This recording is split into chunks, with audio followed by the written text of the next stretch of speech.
There's a lot of confusion about how many wrestling moves or technique you should know. Well, we see everything in phases. Like gymnastics has levels. Jiu-jitsu and karate have belts, sort of. They're just not as organized as I once thought. And you can buy a belt, and some gyms give them away. And you know, some gymnastic centers, they throttle their best girls so they're going to be level 7, so they can win a level 7 title. And they should be level 8. So, you know, there's always some of those things. But I was inspired by the gymnastics and seeing the levels. And, you know, when you're a level 6 gymnast on the balance beam, you have certain skills. And then when you master those, you're supposed to move up to level 7.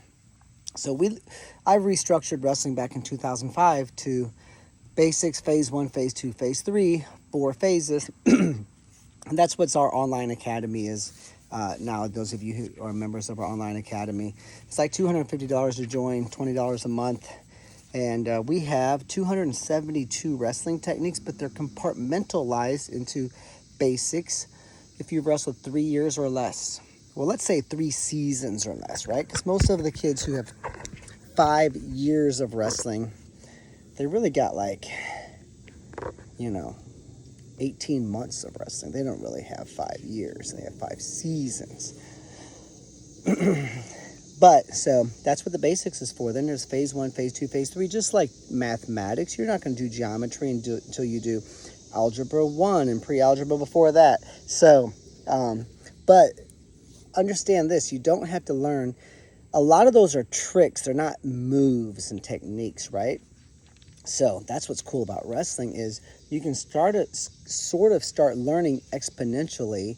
You can see a technique and say, oh, okay, that makes sense. Or there's a variation to how to do a shoulder slip, and like, oh, that does make sense. You know, we go right leg straight, right toe to the sky, but some people break their ankle and bend their knee when they hit a shoulder slip. I don't like it, but it's a good variation I learned, and so I'll show that, and kids will, oh yeah, that makes sense. Now, your 5-year-old, your 14-year-old JV wrestler who's had 5 practices is not going to need that. So you don't need it. You need this first, then you need this, then you need this, then you need this. But when you start moving up the phases, there's a lot of it's like a level 9 or 10 gymnast on the balance beam. A lot of the skills she's doing is the same thing the level 4 gymnast is doing, because they're core techniques and core skills. They're fundamentals.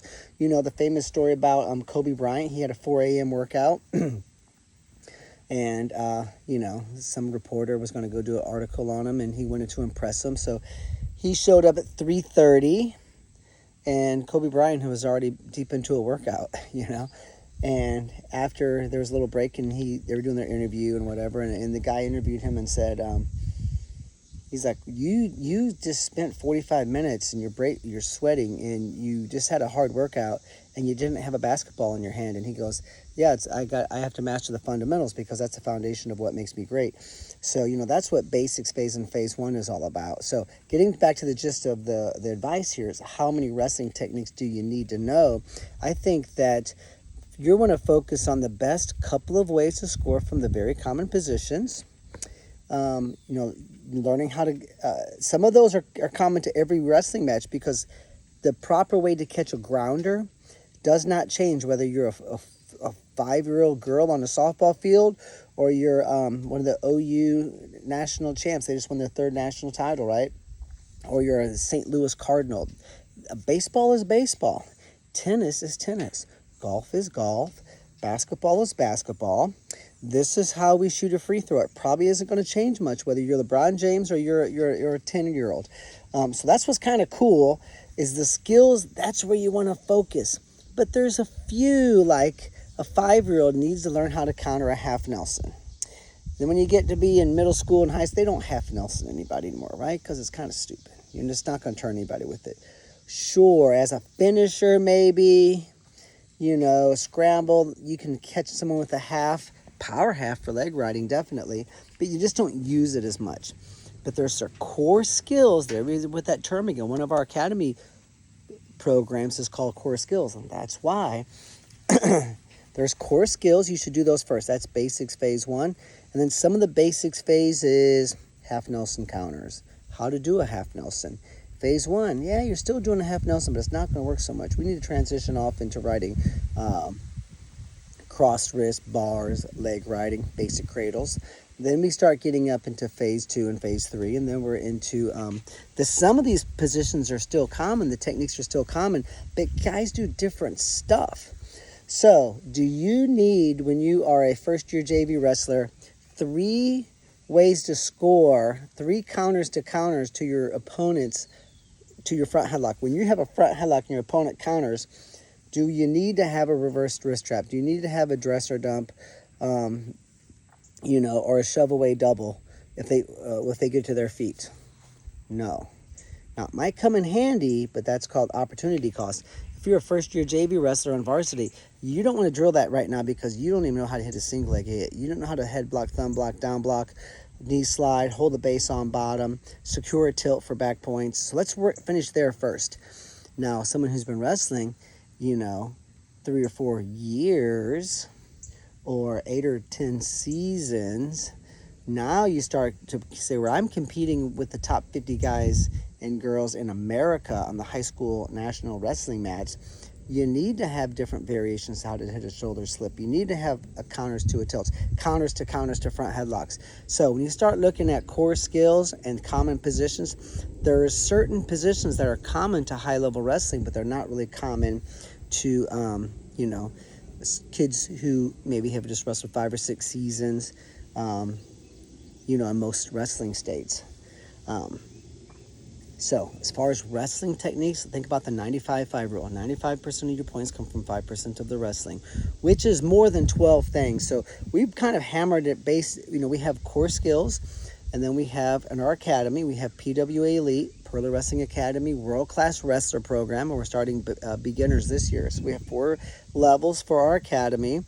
We have a 1-page drill plan, then it's a 3.5-page drill plan roughly, then it's a 6.5-page drill plan, and then our basics beginners will be about a half a page, right? 12 to 16 techniques.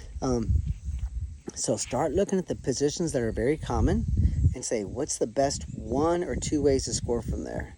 Let's just worry about that. So when you watch the college wrestling match, think about this. All the matches look the same for the most part, and that's by design. That's not by accident, because they avoid wrestling in certain positions. Do you need to have 6 ways to get out of a Russian 2-on-1? Probably not. A Russian 2-on-1 isn't a common position. Do you need to learn how to score from a Russian 2-on-1? No, it's a complete waste of time, right? On a Greco-Roman mat, it is not. But every other style is probably a waste of time. Okay, so we take that position and we grip, and I've got 17 tricks and techniques and pointers from a Russian 2-on-1. Throw it in the trash. Russian 2-on-1 counters. Rip. You probably need 2, right? But for the most part, rip most of that out. I have 5 pages on tricks and tactics when you're chest to chest, over, under. Rip all 5 pages out. Throw it in the trash. Catch it on fire.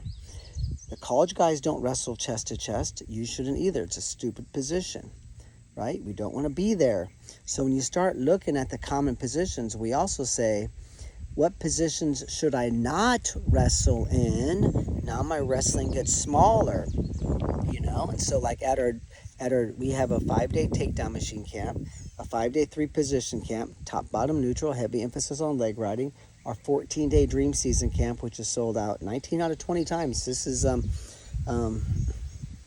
10th year we've had it. We have two camps a year. Maybe it's 21 out of 22. The year it didn't sell was only like 12 people away from selling out. I just gave those spots away to friends. But so there's 78 wrestling techniques there, right? And then, that's our then you get into the 28-day camp. It's those 78, but there's trickery, right? So when you really narrow it down, it depends on how old you are, what experience you are, because technically a first-year freshman needs the same stuff as a first-year 5-year-old needs. Maybe a few more tricks, but not many. But so the most important thing you can do is, how many wrestling techniques should I learn? There's right around 80. that we hone in on. And we just had our 27th wrestler in the past year and a half signed Division I, and there's been 12 or 15 that have gone NAI and Division II and so forth. From Purler Wrestling Academy, not our camps. We don't count the campers as far as our numbers and stats, because that would be cheating, and we don't like to do that. So, you know, when you're a beginner, right around 12 to 16 techniques. Then you start getting to more advanced wrestling. It's those 12 or 16, probably minus a half Nelson counter. You might use it on occasion, but you don't need to practice it every day anymore. It's like, I don't need to practice how to tie my shoe. So sometimes we do something called learn. And we've learned this. We don't need to drill it very much. Now, do you need to drill a backhand in tennis every day? Yes. Do you need to drill a near on far leg, fireman's carry, low single leg, duck under every day, leg riding, offense and defense? Yeah, there's certain things. How to elbow pass every day? Probably so. There's certain skills that are so fundamental, and you'll lose them. But, you know, you can start to learn exponentially the new stuff, because it's just similar to what we already know. And some of the basic stuff we don't need to drill again, you know? So, but to be a college wrestler, we're looking at right close to 80 techniques that you need to know. From the common positions, some of those are counters to counters. But as far as mapping out your own practice plan, just think about how long my son or daughter has wrestled, what's their skill level, what skill level of opponent do they have, and are they mastering the common positions? Your opponents are going to grab your neck and go ear to ear with a collar tie about 6 to 8 times a match.